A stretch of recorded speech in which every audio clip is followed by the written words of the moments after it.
Hi there, my name is Nikki Goser. I'm the Executive Director for the Crime Prevention Research Center. You can visit our website and sign up for our newsletter at crimeresearch.org.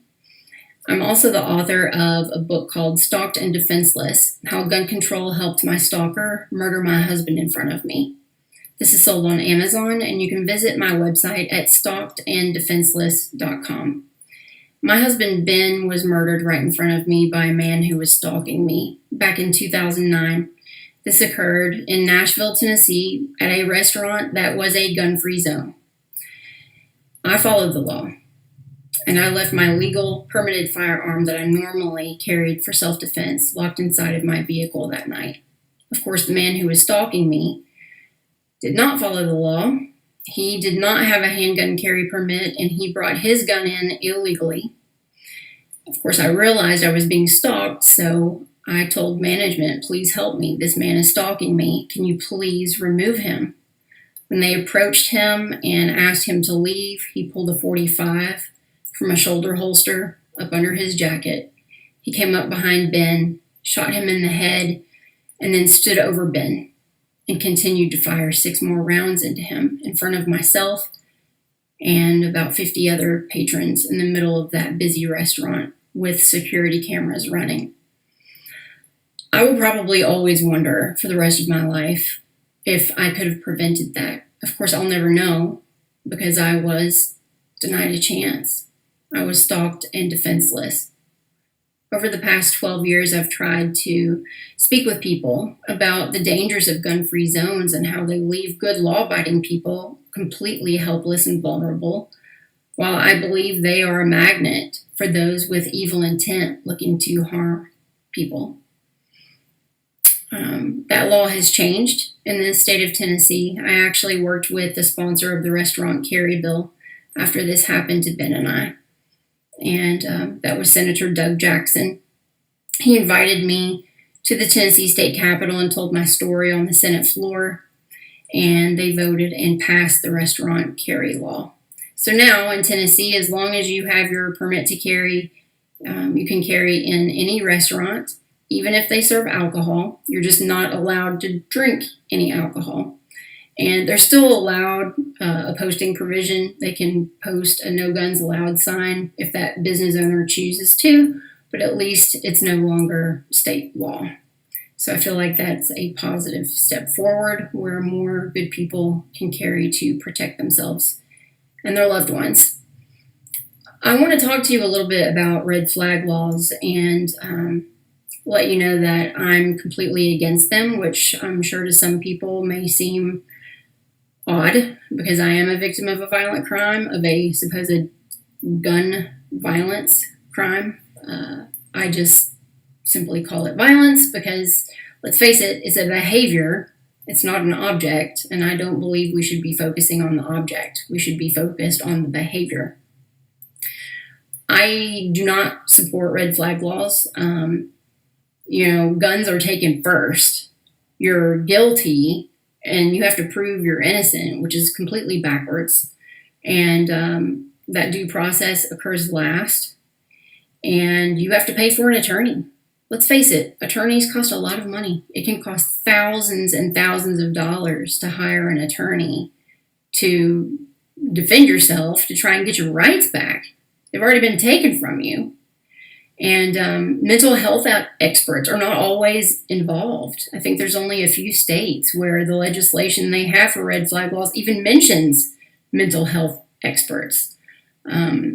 There are already laws on the books right now across the nation that is an alternative to red flag laws. We don't even need red flag laws. I don't even know why the Biden administration and so many Democrats and even Republicans support red flag laws. I don't want to see that expanded across the nation. I don't think we should be incentivizing red flag laws to be expanded. I think that we need to use laws that are already on the books. An example of that, I'll give you an example out of Florida. It's called the Baker Act, and every state has a similar law to this. They call it different things in different states, and the criteria can be just slightly different, but it's pretty much the same in every state. If you truly believe that someone is a danger to themselves or others, you can have them put on a 72-hour hold. In Florida, under the Baker Act, a mental health expert will evaluate that person. And then they will go before a judge, and the judge has a whole series of options he can choose from. Does the person need to be in outpatient treatment? Is the person truly a danger to themselves or others? Do they need to be involuntarily committed? Should they have firearms confiscated? These laws already exist, and I don't know why more people are not utilizing them. My stalker, I learned during the murder trial that his family and some of his friends and coworkers knew of dangerous behaviors, and no one did anything. They could have Baker Acted him. He was living in Florida before he ever showed up in Nashville. During the trial, they said that he had threatened to kill his own secretary at work. He had taken a shotgun and shot at hunters that were hunting next door to his property. They weren't on his property, they were next door. And I think he found like a shell that had landed just across the fence line. And he became enraged and started shooting just over their heads. He should have been arrested at that point. You would hope he would be convicted, and then he would have been a prohibited person. He would have not been allowed to own guns at that point. Apparently, his place of work, where he worked in Florida, before he came to Tennessee, he couldn't get along with his coworkers. They were concerned for their safety around him. And so his employer wanted him to have a mental evaluation. Well, he just simply refused. And so they fired him. And then he just walked away out into the world, a ticking time bomb, until he came to Nashville, Tennessee. And, there were signs, and no one did anything. And they certainly could have. So it's not like there aren't options out there. I don't want dangerous people to have access to firearms, but let's face it, even if you take the firearm away, that's not a very serious response. We need to be dealing with the whole person, because they can use a vehicle as a weapon.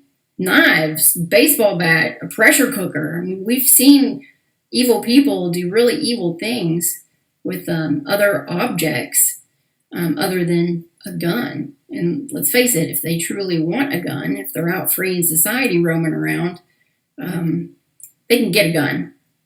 The same way that people get illegal drugs in this country on the black market. So I think that we need to be addressing the whole person. And if they're truly dangerous, they probably don't need to be out in society. But I do believe in due process, and I think that needs to happen first. And we already have laws on the books to address that. I'll talk a little bit about how red flag laws can impact victims of violent crime negatively. And I'll use myself as an example. After this happened to Ben and I, of course I was depressed. Who wouldn't be? Of course I had nightmares. Who wouldn't? I remember going to bed and thinking, you know what? If the good Lord wants to take me in the middle of the night in my sleep, I am perfectly okay with that, because this is really difficult. Now, did I want to kill myself? No.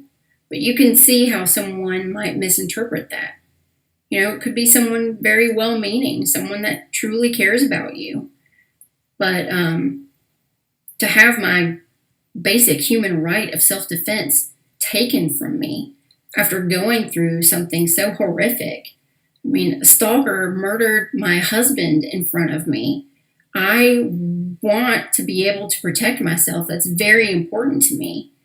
And, dealing with depression after something like this, I think that is a normal human reaction that people should be allowed to feel and go through that grief, trauma, and loss and depression process without people automatically thinking, oh, they could hurt themselves. We know they're a gun owner, so we better have them taken from them.